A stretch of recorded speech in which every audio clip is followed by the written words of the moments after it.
네, 오늘 본문은 창세기 13장 5절에서 9절까지입니다. 아브라함의 일행 롯도 양과 소와 장막이 있으므로 그 땅이 그들이 동거하기에 넉넉하지 못하였으니 이는 그들의 소유가 많아서 동거할 수 없었음이니라. 그러므로 아브라함의 가축의 목자와 롯의 가축의 목자가 서로 다투고 또 가나안 사람과 브리스 사람도 그 땅에 거주하였는지라. 아브라함이 롯에게 이르되 우리는 한 친족이라. 나나 너나 내 목자나 네 목자나 서로 다투게 하지 말자. 네 앞에 온 땅이 있지 아니하냐? 나를 떠나가라. 네가 좌하면 나는 우하고 네가 우하면 나는 좌하리라. 네, 창세기 13장입니다. 아브라함은 하나님의 분부를 따라 약속의 땅에 정착했습니다. 그런데 기근이 찾아왔어요. 그러자 아브라함은 살 길을 찾으려고 이집트로 떠납니다. 하나님이 명하시지 않았는 여행을 떠나는 것이죠. 그러나 그의 그 잘못된 선택에도 불구하고 우여곡절 끝에 하나님이 개입하셔서 그는 다시 약속의 땅으로 돌아와 하나님 앞에 제단을 쌓습니다.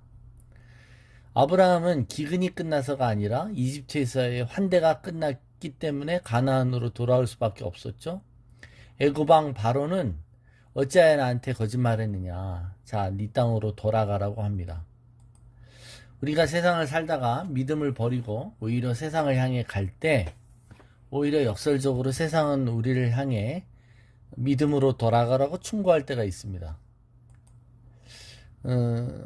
언젠가 뉴스 기사 중에 스님 목사 부인에게 예수의 길을 말하다 이런 기사가 있었습니다. 그 스님이 한 성당에 와서 강의를 하면서 예로 든 사례였어요. 목회를 하면서 상처받고 고민하는 목사 부인에게 스님이 고난이 바로 예수님의 길이라고 권면하면서 그 길을 외면하지 말고 돌아가라는 거예요. 참 옳은 말이긴 한데 이런 소리를 왜 믿는 사람이 스님에게 들어야 하는지에 대한 씁쓸함이 있습니다. 애굽 여정의 경험이 에브라임에게 어떤 교훈을 주었을까요? 애굽 왕 바로의 네 땅으로 돌아가라는 권면을 받을 때 그렇습니다. 어떨 땐 세상의 말들이 세상 사람이 믿지 않는 사람들의 말들의 입술을 통해 하나의 음성을 들려주시는 것이죠. 나귀의 말을 통해서도 또는 닭울음 소리를 통해서도 우리가 하나의 음성을 듣게 하시는 분이십니다. 자, 이제 가나안 땅에 들어왔는데 그곳에서 갈등이 일어납니다. 그것은 바로 조카 롯과의 갈등인 것이죠. 창세기에 나오는 이 믿음의 족장들은 반유목민이었어요. 유목민이란 땅을 돌아다니며 양과 염소나 이런 목초지를 찾아서 먹이는 사람들을 얘기하죠. 그러다 보니 이런 유목민들 사이에는 잦은 싸움이 일어나고 했다는 겁니다. 왜냐하면 자기 양들과 자기의 가축들에게 그 풀을 먹여야 된다는 것이죠. 그러니까 땅이 이 풀이 넉넉하지 못한 목초지 때문에 목자들 간의 분쟁이 종종 일어났다는 겁니다. 어떻게 보면 분쟁이 일어날 수밖에 없을 정도로 아브라함과 조카 롯이 그만큼 부자였다는 뜻이기도 합니다. 목자들이 있다는 거고 그 목자들에 속한 양과 가축들이 꽤 많았다는 거죠. 그래서 서로가 동거할 수 없었다는 거예요. 또 그 땅에는 가나안 사람과 브리스 사람도 거주했다고 말합니다. 어떻게 보면 삼촌과 조카 사이에는 싸움이 시작되었지만 가나안 사람들과는 안전하게 동거했다는 것이죠. 이런 역설적인 게 있어요. 가정 안에서는 식구끼리 싸우면서도 바깥에서는 오히려 사람들하고 잘 지낼 수 있습니다. 밖에서는 호인이라는 소리를 들으면서 가족한테는 잘못한 사람도 있는 거죠. 그래서 이 아브라함과 롯의 이 목자들의 싸움은 어떻게 보면 실제로 대리전의 성격이 있습니다. 왜냐하면 이 목자들은 주인한테 상대방이 더 잘못했다고 말할 게 뻔하기 때문에 그렇습니다. 자, 이 모든 상황을 지켜보고 계셨습니다. 하나님은 이 모든 상황을 다 알고 계셨죠. 이제 이 갈등이 일어날 때 이제 유일한 해결책은 뭘까요? 그것은 땅이 넓어지든지 아니면 누군가 하나는 그 같이 공존할 수 없으므로 떠나야 한다라는 상황이 된 것이죠. 그럴 때 아브라함이 이 갈등의 관계를 해결하기 위해 해결책을 제시합니다. 8절 9절에 보면 롯에게 먼저 말합니다. 우리는 한 친족이라. 나나 너나 내 목자나 서로 다투게 하지 말자. 그죠? 그러면서 내 앞에 온 땅이 있지 아니하냐. 나를 떠나가라. 네가 좌하면 내가 우하고 네가 우하면 나는 좌하리라. 아브라함이 먼저 우리 이제 갈라서자는 겁니다. 자, 갈대아 우르에서부터 같이 떠나왔습니다. 오랜 여정을 같이 했고 애굽에 피난 갈 때도 아마 같이 갔을 거예요. 그런데 지금 이제 서로 갈등이 일어나자 이제 우리는 헤어질 때가 됐다. 여기까지인가 보 하는 겁니다. 친족인 롯과 자신의 분쟁 때문에 주변 사람들로부터 하나님의 이름이 욕되게 될 것을 우려한 것입니다. 믿는 사람들끼리 서로 싸우는 모습이 덕이 안 되기 때문이죠. 예.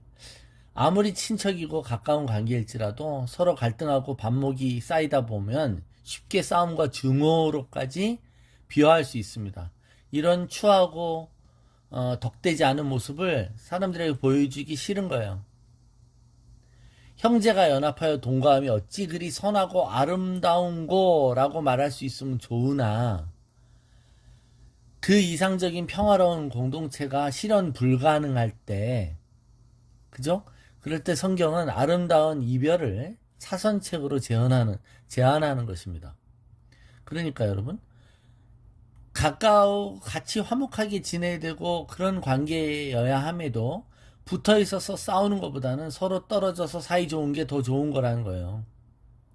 안 보면 정드는데 같이 서로 보면서 싸울 필요는 없다는 것이죠. 예. 믿는 사람들이 서로 갈등할 때 세상 사람들은 그래서 오히려 조롱과 비웃음과 를 할 수 있어요. 그래서 그럴 때는 지혜로운 선택이 필요합니다. 자, 이 갈등 해결의 방식의 원칙은 8절입니다. 우리는 한 친족이다라는 거예요. 자, 우리가 분명히 서로가 명심해야 될 것은 우리는 친족이에요. 우리가 남이 아니죠? 예. 그러므로 우리는 같은 편이라는 겁니다. 누가 잘했느냐, 내가 잘했느냐, 네가 잘했느냐를 따지려는 의도가 없어요. 우리가 다 같은 편이고 우리가 같은 한 식구 아니냐 이겁니다. 누가 잘했느냐를 따지려고 하지 않습니다. 잘못을 판단하는 것은 실제로는 판단이 되지도 않고 어느 관점에서 바라보느냐의 차이일 것입니다. 그죠? 이쪽에서 바라보면 이쪽 관점이 옳고 저쪽에서 바라보면 저쪽의 관점이 옳은 케이스도 많기 때문에 그래요.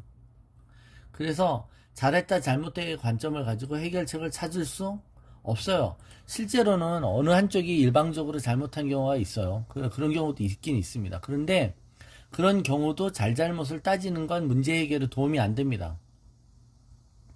그래서 목사에게 와서 내가 옳은지 네가 판단해달라 그러면 문제 해결은 안 됩니다. 제가 봤을 때 분명히 어느 한쪽이 옳아도 한쪽 편을 들지 않아요.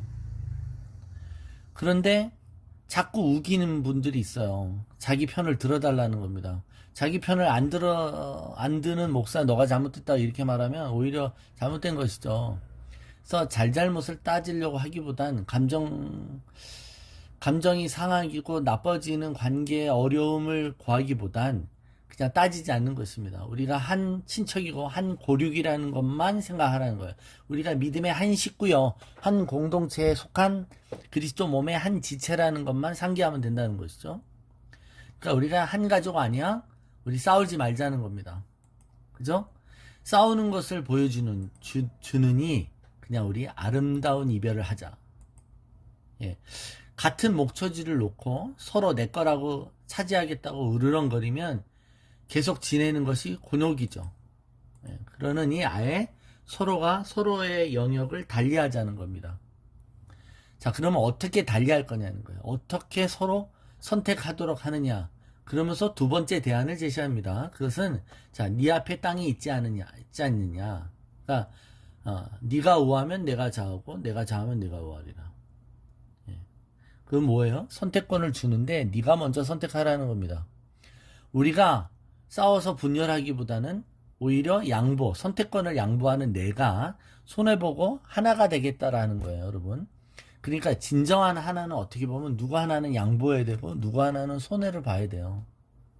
우리가 갈등 해결이 안 되는 게 그 조금이라도 양보하고 손해보는 입장을 내가 취하기가 싫으니까 서로 싸우는 거 아닙니까?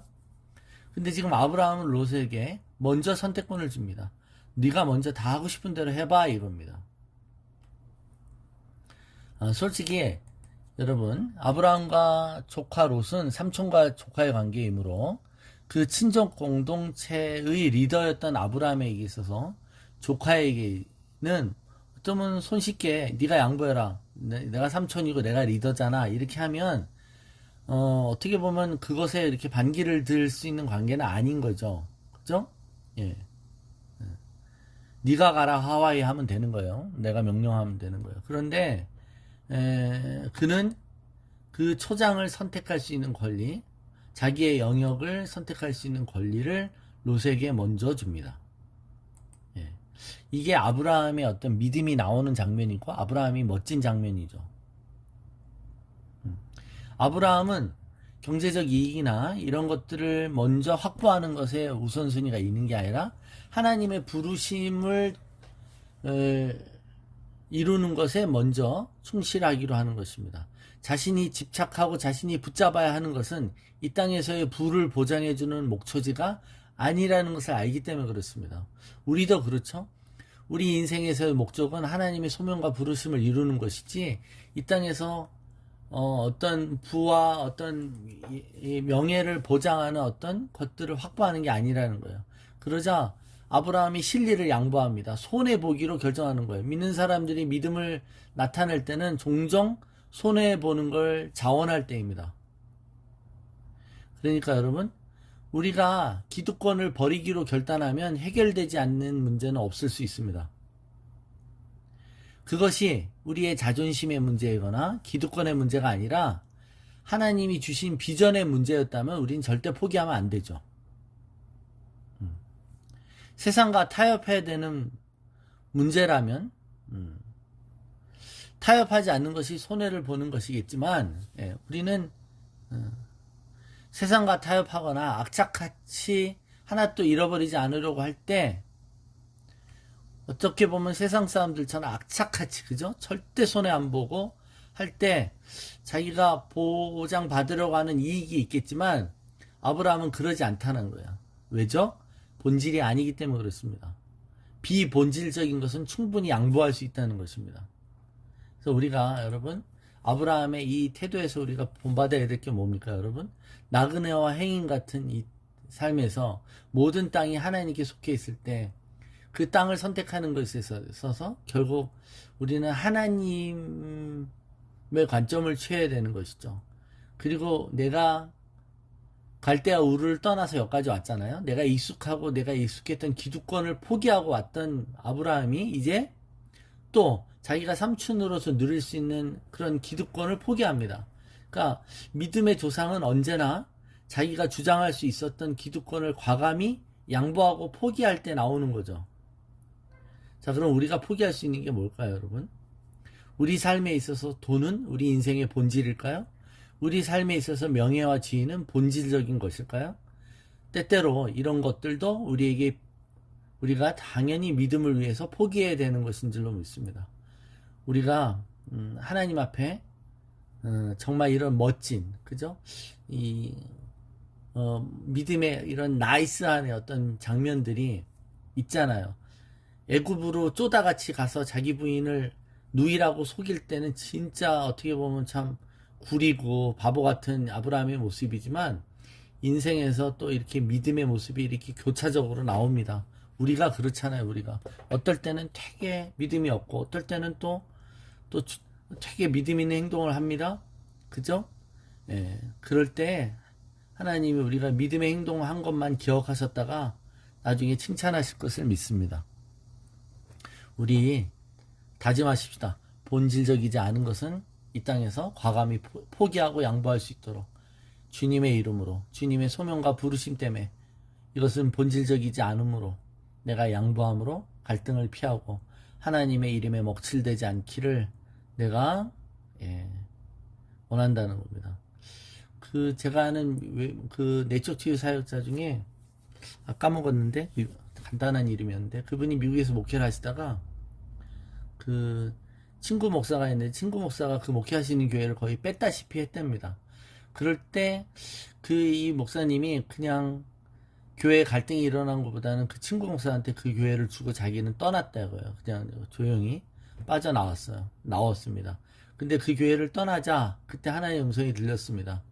아들아, 이제 내가 너를 쓰겠다고. 더 어떻게 쓰냐, 여태까지 안 써줬다는 게 아니라 내가 너를 세상에 전 세계적으로 보내겠다라고 했답니다. 예, 똑같죠. 하나님은 그렇게 일하시는 겁니다. 우리가 믿음으로 결단을 할 때 오히려 우리는 좁아지는 게 아니라 넓어지는 것이죠. 오늘도 우리가 이런 믿음의 삶을 혹시 오늘 우리 28일 월요일이 우리 삶에서 그런 믿음의 나이스한 선택을 하는 그런 하루가 되기를 축원합니다.